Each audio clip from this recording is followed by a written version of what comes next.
सवाल आ रहा है आरआर, काबेल, केबल जैसे भी पढ़ना चाहें, इस पे हमारी और सोमेश जी की अक्सर मतलब चर्चा होती रहती है कि इसको केबल पढ़ना है या काबेल पढ़ना है। आपकी मर्ज़ी, जो भी पढ़ लीजिए। चूँकि केबल के धंधे में है इसलिए मुझे लगता है कि ये केबल होना चाहिए, लेकिन अंग्रेज़ी जैसे लिखी हुई है, नाम जैसे लिखा हुआ है उसके हिसाब से तो सोमेश जी आप ठीक ही कहते हैं कि इसको काबेल ही पढ़ते हैं और ज़्यादातर लोग काबेल ही बोलते होंगे। वैसे इसलिए कि इसका जो एड आता था उसमें आर काबेल ही बोलता था। जब एड बनाया तो कंपनी ने तो देखा ही होगा और कंपनी सीधी ने बात है देख के अप्रूव किया है तो वही होगा नाम। मैंने कम वही सोच के हाँ, काबेल तो सोचा। हाँ, तो फिर बिल्कुल ठीक है अगर कंपनी खुद अपना नाम काबेल बोल रही है तो हम कौन होते हैं उसका नाम बदलने वाले। क्यों क्यों चेंज करने वाला है? ये ठीक है। ये सेगमेंट में राजवीर जी मुझे तो बहुत कॉन्फिडेंस नहीं है ये वायर्स एंड केबल्स में। वायर्स एंड केबल्स में अदानी की एंट्री हुई, किसी की तो हुई ना। वायर्स एंड केबल्स में भी बड़े कोई तो जैसे बिरला तो पेंट में आए, इधर भी तो कोई आए हैं बड़े वाले। ये वाले सेगमेंट में भी कंपटीशन बढ़ेगा, मार्जिन का इशू आएगा और ये सब चक्कर में होगा एक ही चीज। जब कोई मार्जिन खाएगा ना तो आपका प्राइसिंग पावर लेके जाएगा और प्राइसिंग पावर लेके जाएगा तो आपका वैल्यूएशन प्रीमियम लेके जाएगा। तो ये वाली प्रॉब्लम ये सेगमेंट में होनी चाहिए, इसी के साथ नहीं सबके साथ भी होना चाहिए। वायर्स एंड केबल मतलब जो भी बिल्डिंग मटेरियल कंस्ट्रक्शन जो भी चीज अवेलेबल करा सकता है, वो साथ वाला जो सीमेंट दे रहा है वो पेंट देगा, जो पेंट दे रहा है वो वायर्स एंड केबल्स देगा। इसमें तो कोई वैसे रॉकेट साइंस वाला है नहीं काम।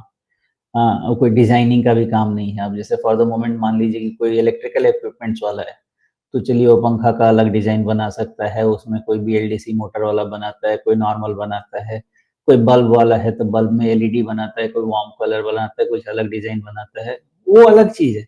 लेकिन जो डायरेक्ट चीजें हैं जो आपके बिल्डिंग से रिलेटेड हैं, इस इन सब में किसी भी बड़े प्लेयर की एंट्री बहुत खतरनाक प्रॉब्लम हो सकती है। इसमें दूसरा लॉजिक यही लाया जा रहा है कि आपका आफ्टर ऑल होना ये है कि आपका अनऑर्गेनाइज्ड मार्केट ऑर्गेनाइज मार्केट में शिफ्ट होना है, तो थोड़ा बहुत तो काम करने के लिए सबके पास जगह है। बट ओवरऑल मेरा यही मानना है कि इन सब सेगमेंट में 25 टाइम्स प्राइस अर्निंग या उसके नीचे हो तो मुझे लगता है फिर नॉर्मल ग्रोथ ट्रैजेक्टरी में चले जाने चाहिए। बट जहां पे आपके पास कंपटीशन का, प्राइसिंग पावर का और डिसेलरेशन इन ग्रोथ का प्रॉब्लम हो, वहां पे ये बड़े वाले जो वैल्यूएशंस हैं वो मुझे थोड़े परेशान करते हैं। That's only risk that I see. और इसीलिए 40 टाइम्स में मेरा व्यू बहुत अच्छा, बहुत पॉजिटिव तो नहीं रहेगा, सिंपल सी बात है। तो इनका जो सेल्स है अभी भी 15-20% का तो चल ही रहा है, मार्जिन थिन है, 8% के रेंज में है, प्रॉफिटेबिलिटी डिसेंट है, प्रॉफिटेबिलिटी में कोई इशू उतना ज़्यादा बहुत ज़्यादा इशू नहीं है।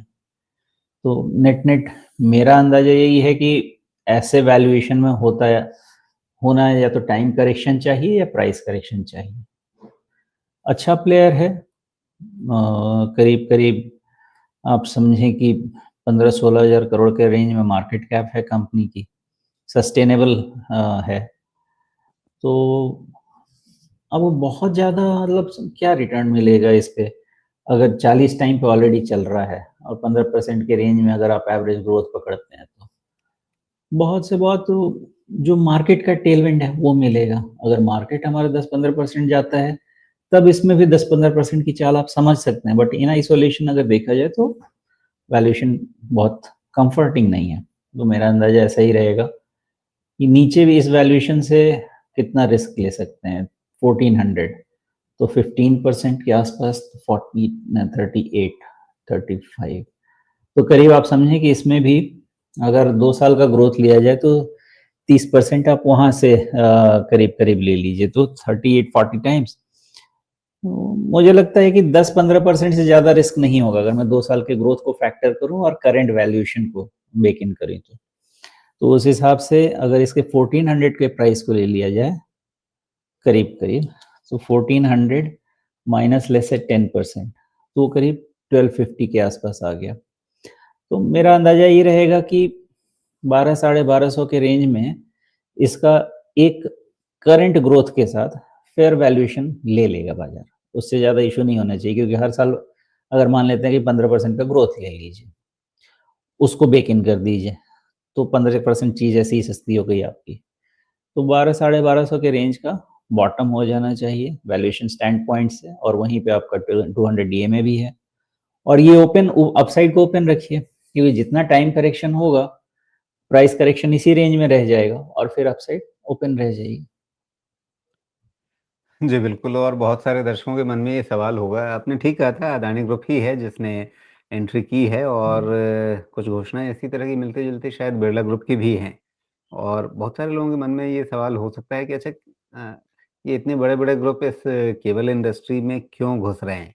तो देखिए अभी भी ये 70,000 करोड़ रुपए की ये इंडस्ट्री है और कुछ समय के बाद हो सकता है ये लाख सवा लाख करोड़ रुपए के आसपास की इंडस्ट्री कुछ सालों में हो जाएगी। तो एक बड़ा बाज़ार इसमें बनता हुआ दिख रहा है और जब बड़ा बाज़ार दिख रहा है तो उसमें बड़े हाथी भी घुस ही रहे हैं और ये दोनों ही ग्रुप जो हैं अदानी और बिरला इनके लिए थोड़ा-सा कई तरह से सिनर्जी भी बन जाती है रमेश जी। एक तो अदानीज़ के लिए वो एक उनकी कोई कॉपर कंपनी भी है शायद कच्छ कॉपर नाम है और दूसरे सीमेंट बिज़नेस उनका है, तो सीमेंट के साथ मतलब सीधे-सीधे केबल का कोई वैसा रिलेशन नहीं होता है, लेकिन क्लाइंटेल एक जैसा होता है। सीमेंट भी उन्हीं को खरीदना है जिनको अपने बिल्डिंग बनाने के बाद उसमें तार लगाने हैं और सीमेंट के साथ ये हो गया, अदानी के साथ तो मतलब पावर वेंचर भी है। तो अपने सारे पावर वेंचर्स के लिए उनको बैकवर्ड इंटीग्रेशन की तरह से ये काम कर जाएगा। तो काफ़ी सारा उनके लिए तो मतलब ये एक यूज़फुल कॉम्बिनेशन बनता है। इसको बोलते हैं related diversification, point number 1। Point number 2 ये हो जाता है राजीव जी कि देखिए, इन सब चीज़ में ना देखिए वायर्स एंड केबल्स में अगर इतना ही रॉकेट साइंस होता, तो इतनी लोकल कंपनीज़ तो प्रिवेल ही नहीं करती ना, ये चीज़ तो क्लियर है।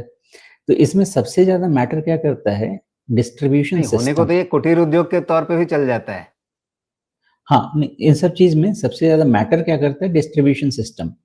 आप कितने जगह पे और कितनी जल्दी अपने कंज्यूमर के पास, या तो बी टू बी या बी टू सी, जो भी आपका बिज़नेस का नेचर है या जितना है, पहुँच सकते हैं।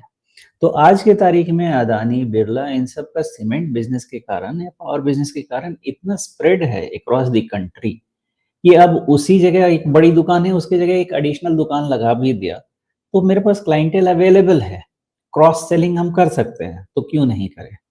और ग्रोथ तो रहेगा ही, अगर रियल एस्टेट ग्रो करने वाला है भारत में, तो अब घर बना के ऐसे भूतिया महल तो छोड़ नहीं देंगे। उसमें सीमेंट, पेंट, वायर सब कुछ लगने वाला है। तो सब लगेगा, तो रीज़न है कि एक तो रिलेटेड डाइवर्सिफिकेशन है, इसमें ग्रोथ भी है, प्लस अगर मान लीजिए कि मैं अगर राइट फ्रॉम द स्क्रैच बनाना शुरू करूँ, तो मुझे डिस्ट्रीब्यूशन सिस्टम बिठाने में ही बड़ा खर्च, बहुत बड़ा कैपेसिटी मेरा चला जाएगा। यहाँ तो बना बनाया डिस्ट्रीब्यूशन सिस्टम, बना बनाया क्लाइंटेल मिल रहा है, उनको जाके आप अपना प्रोडक्ट बेचिए। तो वो है, एक तो क्या बोलते हैं, मोट भी है आपके पास, जो ब्रांड स्टिकीनेस बोलते हैं। तो इसलिए ये सब एक्सपेंशन कर रहे हैं, इसमें स्कोप भी है, और इनके लिए दूसरों से, न्यू एंट्रेंट से आधा काम तो आसान हो जाता है।